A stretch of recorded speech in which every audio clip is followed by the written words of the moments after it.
Today we're going to be talking about fear. Fear is something that we've all dealt with. Whether it's an emotional attachment that we don't want to see go, whether it's a perilous situation that we don't want to deal with. There are many ways to deal with them. Once known to invoke anger. Anger seems to help inhibit the extremist effects of fear. But what happens when the power that's derived from your anger isn't enough? What happens when you can't overcome that fear? Today we're going to be talking about One Punch Man, 129, and the concepts of fear within the chapter as well as in other chapters. Make sure you like, subscribe, check out the Discord if you want to talk to us more about this topic and others. Let's get into it. In the conversation with the Monster Association, several of the heroes have encountered indomitable difficulties.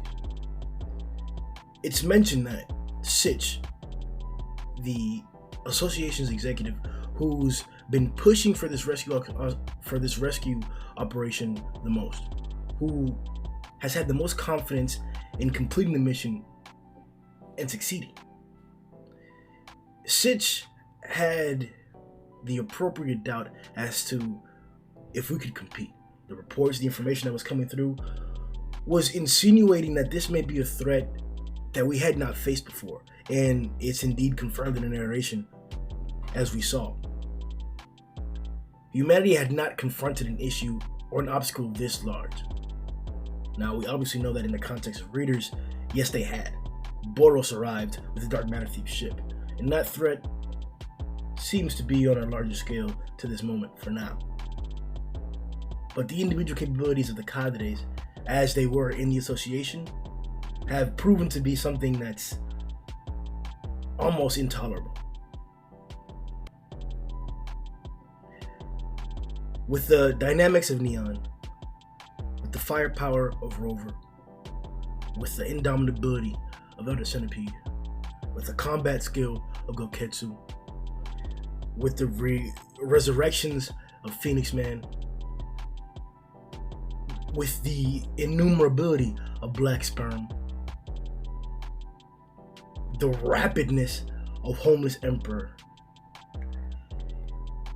the grudge and hate from Fura Ugly, the senseless attacks from Evil Natural Water, and the struggle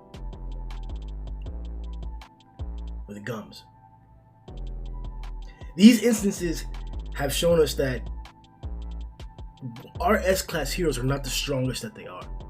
Now, I'm a manga only, and I want to say that throughout the majority of this reading, we haven't really gotten too many implications that there were many monsters out there that we couldn't deal with. Now, fortunately, One Punch Man has the audacity to never present you with evidence that there are more monsters. To this day, we don't really have much information to say that there are going to be stronger creatures than the ones that we have right now. But we know it's going to be that way because of narrative normalities, things that always happen in stories. The climate has to escalate. So, this is the largest threat that we've had so far. Some of these S-Class are pretty high up. Their individual skills are incredible, but it may not be enough. What does fear really have to do with these individuals' ability to win? I don't necessarily think that these guys are routinely scared. Even though it wouldn't be hard to picture that type of fear. But what's the difference between a guy like Darkshine, who can confirm that his lack of competence at this extreme ferocity, at this level of true bloodlust, why he's incompetent? Is it because he's never fought before? Or is it because he's afraid of this big obstacle? It could be one and the same. But you'd think that after a while, a certain level of going through a certain procedure would prepare you even for the extremes of a procedure. That isn't the case. So we bring that to the opposite, to the rest of the S-Class who are under the tyranny of what we call fear right now, as it's been labeled. Do you think Atomic Samurai is necessarily scared of what Black Sperm can do? Or does he have the same fear that Darkshine has, that he's never fought an individual this tough, so he's faltering? That doesn't seem to be the case. He actually responded quite favorably by releasing a new attack that was effective against one of the most dangerous creatures, monsters, mysterious beings that we've seen in the series so far. Look at Pig God as another example. Pig God, though we haven't seen Gum's dominating instances of Pig God as of yet, we do see that he has the upper hand in battle. From the initial instance of him actually swallowing him, Pig God was able to get back out and then go back to a fury and struggle of physical force again. So that's why I say that I don't necessarily think that Gums is completely dominating Pig God, but he definitely has the advantage at the moment. Is this response of Pig God, this ferocious fighting back? Is that because of fear? Is fear driving this notion of his? Is it because he hasn't faced an individual this strong before? I'm not so sure how strongly or what the characteristics of the fear that these individuals are supposedly having are. Now, if we were to take the example that they haven't fought individuals of this level, so they're going to feel this way, or they're going to respond in this manner, that's valid. But I don't think that necessarily describes fear. Let's look at some more favorable examples. Amai Mask. Amai Mask was a hero who we haven't necessarily gotten to see much of in the majority of the story. The majority of almost 80, 90 plus chapters, we got like 2 or 3 instances of him fighting, of individuals, monsters, lower level monsters attacking him.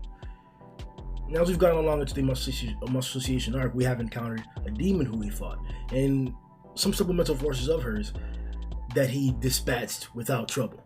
So, it's somewhat valid to question the true power of Amai Mask, how high it could really go, because he does seem like a stronger character, but this individual managed to threaten Flashy Flash and Atomic Samurai in a meeting, trying to usurp the authority of Child Emperor and establish himself as the leading and prominent and correct force for this mission. But in immediate confrontation with a force that's formidable, or somebody that's at least as strong as him, it seems, he's cowering. This is where the difference comes, and this is where the details could point out the differences in what fear amongst the S-Class is really being displayed as. Because it doesn't necessarily seem to be displayed as traditional fear, where you're just like, you're incapable, or like you're just too frightened to do things. Amai Mask is running and cowering from Fear Ugly. Now, we're seeing mirrors and reflections throughout the entirety of the chapter of the fight that they're having.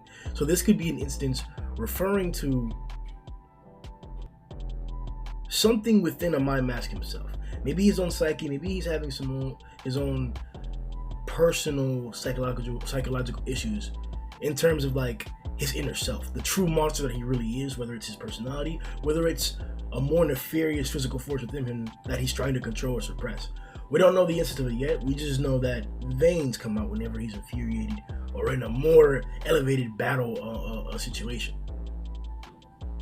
But here it's eroding away. So I ask again, this presentation of fear from Amai Mask seems more traditional. Are the other S-Class going to have this presentation as well at a certain point? Are we going to see Atomic Samurai literally plead because he can't defeat something this strong? Is he going to call Tatsumaki for assistance for a switch up?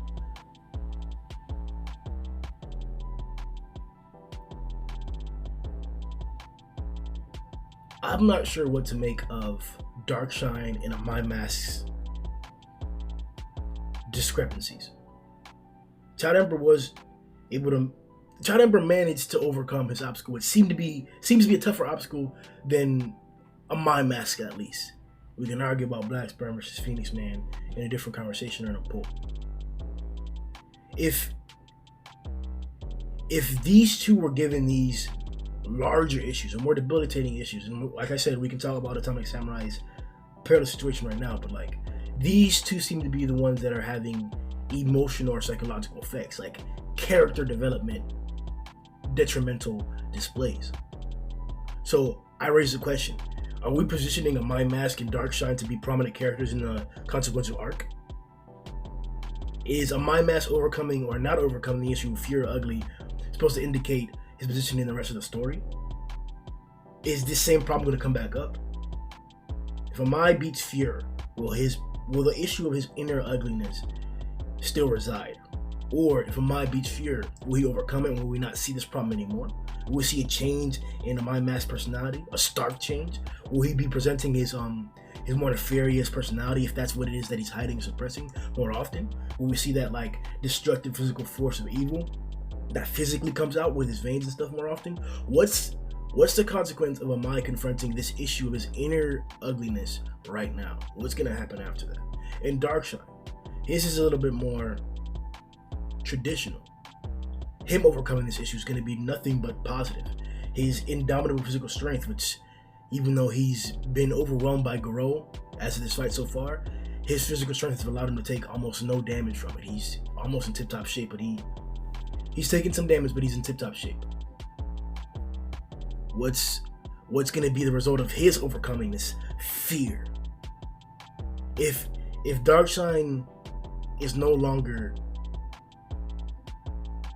flustered by facing an enemy who isn't going to give him a chance, who isn't going to let him dictate the fight, who doesn't give him a glimpse of a win, who he has to dig and fight for it, looking for it,